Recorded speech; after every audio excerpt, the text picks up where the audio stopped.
Welcome to the quick hitter version of the Mike Wise Show from Pure Hoops Media. Our featured conversation this week is with former player, coach, and executive Dave Wall and former coach and Lakers broadcaster Dave Miller. And yes, shockingly, we talk LeBron.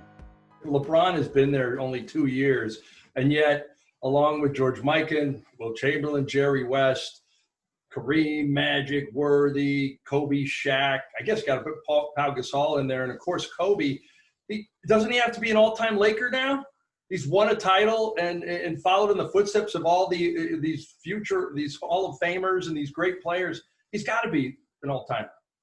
Yeah, and I think you get into the definition of how many can be in the all-time bracket.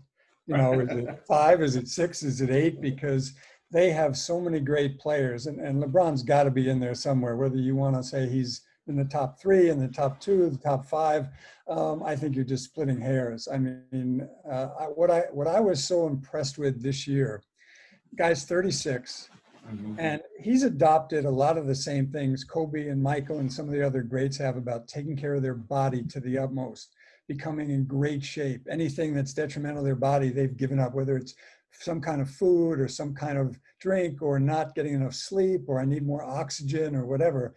And you watched him in this series, and there were times when he was driving to the hoop, he looked like he was driving against the CYO team. And I don't mean any disparagement to the Miami Heat. It was just this 6'8", 6'9", 260-pound machine.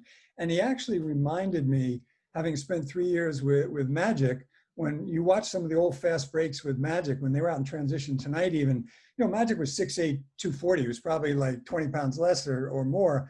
But it's like there's a truck coming at 70 miles an hour at you defensively, and you don't know whether to try and stop it. He's going to pass. So the fact that he just looked in better shape than almost anybody else on the floor at 36, just a testament to his work ethic.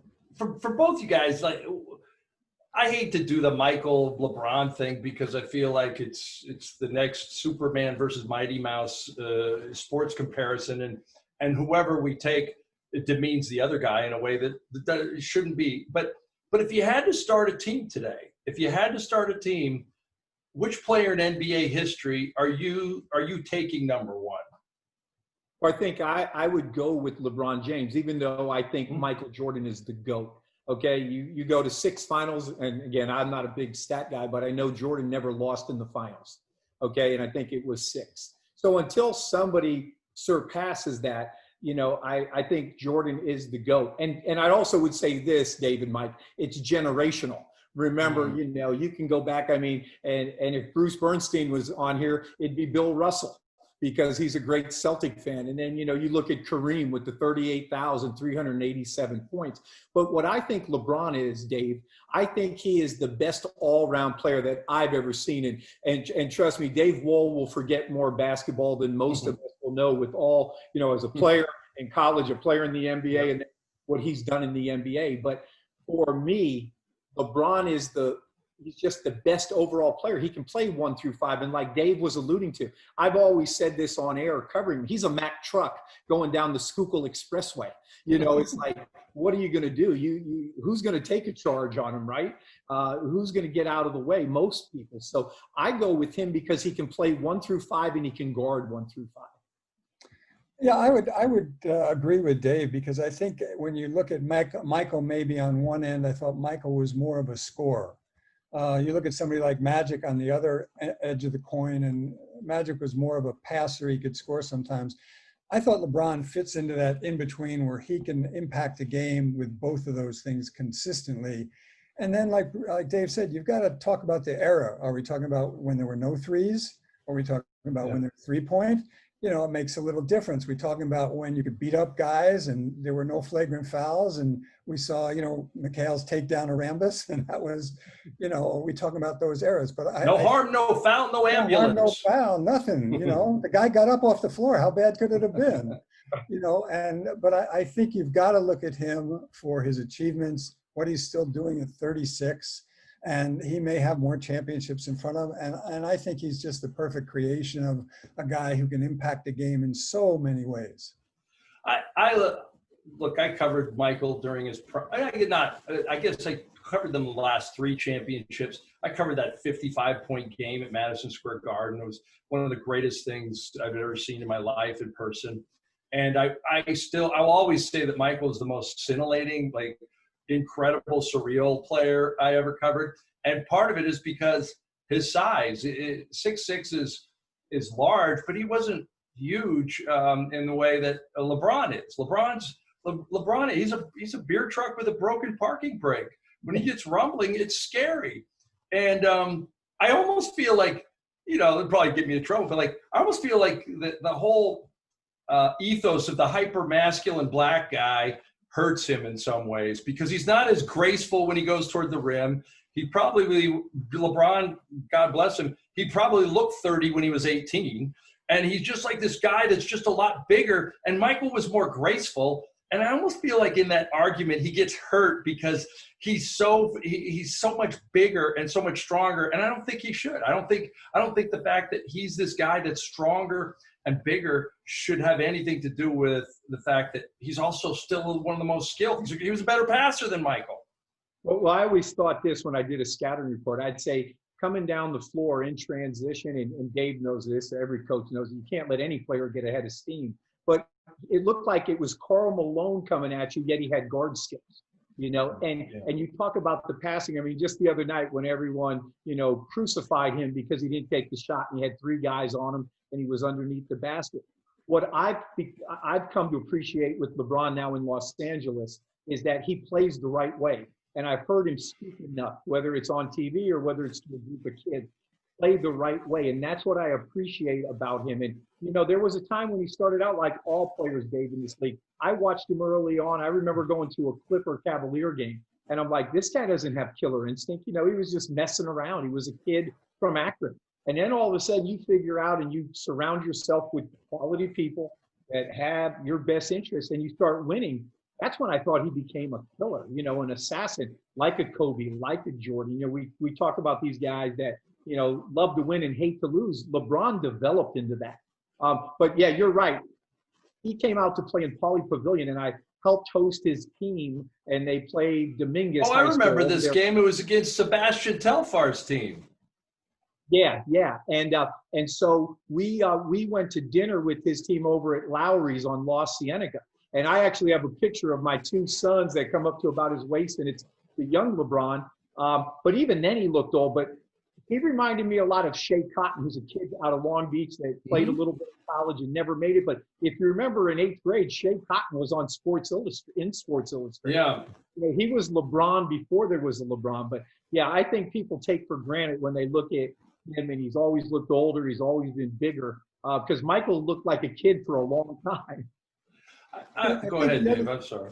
I think the other thing, Mike, sometimes is the fans and even some people who are around the periphery of the game, you don't realize the pressure on the elite players to perform at that level every night. You'll see other guys who maybe are a level or 2 below have a couple good games, and then they kind of come back to the mean. The mean for LeBron and Michael and all those guys is so much higher to come back to. And every night you're expected to go out, you're expected to perform at a level that's so above almost every other player. You're supposed to be the guy that carries your team, puts your team on your back. There's an enormous amount of pressure that can be debilitating to a lot of guys over the years. And yet you see the LeBrons and it doesn't seem to wear on him. I mean, he comes through with these performances and yeah, he'll have a bad game once in a while, but you can almost kind of count those on your hand. I also like the whole thing about, and look, Bruce Bernstein will tell you, I probably go harder to my left than Michael Moore. But I like the fact that irrespective of whether you like the Black Lives Matter on the court, irrespective of whether you thought the social conscience message was too far removed, it shouldn't have been part of the game. And I like that LeBron James put himself out there. And when he first did it, I think when he, donned a hoodie with Dwayne Wade and the Miami Heat and did a portrait in the wake of the Trayvon Martin killing, I was kind of like, wait a minute, what's this guy saying here? And now I look back on it, the guy really took a risk. And really, to me, he's part of the renaissance of probably the pioneer as far as renaissance of social conscience among athletes go. And, and whether you think it's right, wrong, or, I'm sure we don't think he should just shut up and dribble, and he sure hasn't. No, and I would, oh, go ahead, Dave. Oh, I was just going to say, what usually happens, the guy who steps out first gets lost. He steps out, he gets crucified by the people who don't want to change anything, who want to put him out front and just take shots at him. And you can look, I remember as a kid watching Tommy Smith and John Carlos raise their hands in Mexico City with the gloves on. Nobody knew what that was about at that point. And you look at everybody from Curt Flood in baseball as one of the first free agents. Colin Kaepernick is one of our most recent ones. And for LeBron to speak out, and I think as he's grown in his understanding of all the things and how they fit into life beyond basketball and apart from basketball, I'm really happy to see guys speak out. And the people, when I hear shut up and dribble, I look at those people and go, no, forget the shut up and dribble. You should be educating yourself, so you're speaking out. Yeah. And so I think it's a wonderful thing for athletes to be putting the time and effort, especially now when they had to go through all these things. They still wanted to get a message across. They still wanted to speak out. And it was really important to them. And I think it's had an effect. Well, I think athletes that practice what they preach. And what I liked about LeBron, getting to see him and get a feel for him in Los Angeles, he has the school that he started in Akron. So he's taking care of his roots. Yeah, promised. We all know his background growing up, with just his mom in a poor part of Akron. And for him to be able to show America, and it doesn't matter what color you are, to show that you care about your roots, where you came from, to show, I think he's a great dad. I in his interviews in Los Angeles on the local channel, I'll rewind it and I'll tape it and I'll tweet it out, going back to playing the right way or doing the right thing, or not just shutting up, standing up for the cause, because a lot of guys in his position would rather not say anything because they're afraid it's going to hurt them here, it's going to hurt them there. And like Dave said, I think that the power that they have and the abundance of social media out there, I've become a bigger fan of LeBron James as a person right now than I think of him as the second best player to ever play this game. Yeah, I think that's where I'm biased a little. I really, when I was at the New York Times, having been out and covered him and done a feature on him his last year in high school and gotten to know the people around him. And obviously his mom has so many demons, and he was basically raised by a village in Akron, Frankie Carter and his family and all these people. And I just go, man, there is, like, I'm doing this story on this guy in Oakland, one of the greatest ground legends of all time, Demetrius Hook Mitchell. This guy, like you talk about the line between dysfunction and going one route, and another guy with the exact same background becomes arguably the greatest player of all time. It's really is a rags to riches story, and I think after things like the decision and his putting his foot in his mouth about China and Hong Kong last year, we forget where the guy came from sometimes. And I think that part of me, that's the part of LeBron James, I really root for him as a person. And I was really happy for him when he won his first championship, because he was one of those guys, and maybe it was because of his own upbringing. He unlike Michael Jordan and Reggie Miller and so many other guys, he cared about what people thought about him. They didn't care in many ways. But Jordan probably did, but he didn't. But he had that killer act. And when LeBron James realized that when somebody told me once, which is it's not my job to worry about what other people think about me. It's my job to worry about what I think about me. When LeBron James started acting like that, and I think it was after that 2011 meltdown against the Mavericks, and he realized that, all of America hated him after the decision, and he was sort of the sore loser in the press conferences.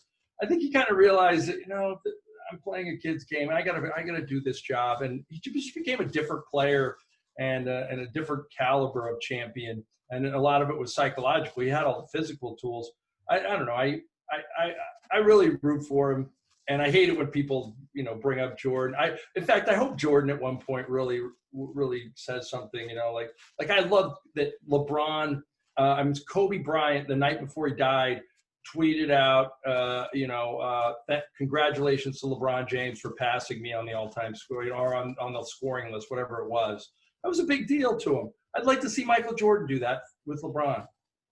I love, one of the things I love, and you kind of alluded to it, is I love when people, and it doesn't have to be LeBron, but since we're talking about sports and LeBron, is that's called, to me, personal growth. You'll hear a lot of people say, oh, I don't regret anything I ever did or said. Well, to me, then you haven't really taken the time to analyze something that, you received a lot of criticism for. And not that you always have to accept criticism from everybody, but sometimes when you receive criticism that's worthwhile, constructive criticism, LeBron has shown that he's given it thought and he's realized, boy, I could have done that better, or I could have done this better. And he's learned from that. And I think that gives you more maturity as a person. It blends in your experiences and makes you a little smarter along the way. And I think that's one of the things I've been really impressed with him, is he hasn't just, kind of sloughed it off and, hey, I'm going to do what I'm going to do. And I don't care about anybody's opinion. Yeah. And to piggyback onto that, I think he's got a great characteristic, as most people do, and more in the world should be happy for the success of others. Mm-hmm. We say that in coaches all the time. We say, everybody wants to keep up with the neighbor, and everyone wants to have a fancier car.